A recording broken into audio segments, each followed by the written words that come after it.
Apa? Hampa tanya macam mana nak guna apps ni? Mudah aja. Hampa tengok video ni. Melalui aplikasi Snatchpay. Muat turun aplikasi Snatchpay. Daftarkan akaun. Hai, Dek.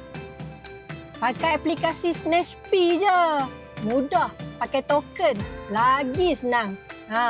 Aplikasi tu boleh tambah 5 nombor plate kereta dalam satu akaun. Satu telefon. Boleh tolong pasangan, boleh tolong mak, abah, adik-beradik semualah. Nah, senang. Pakai Snatchpay.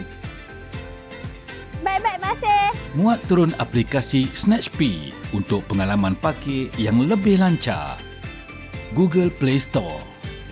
Cari Snatchpay dan muat turun aplikasi.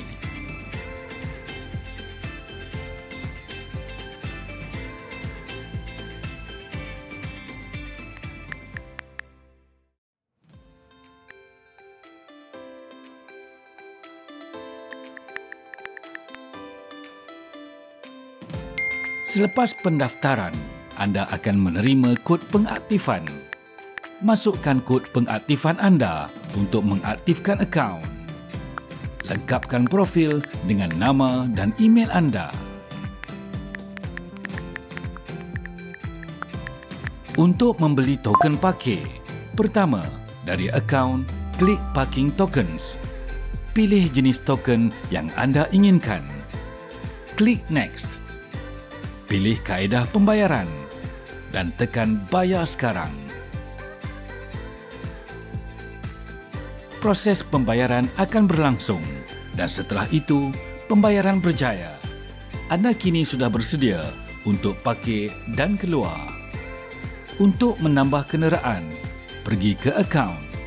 Kemudian masukkan nombor plate kereta dan deskripsi kenderaan anda.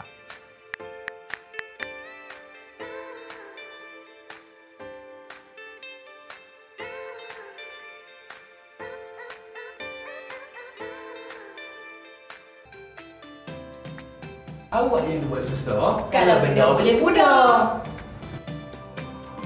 Perlis ke arah bandar sejahtera dan selamat.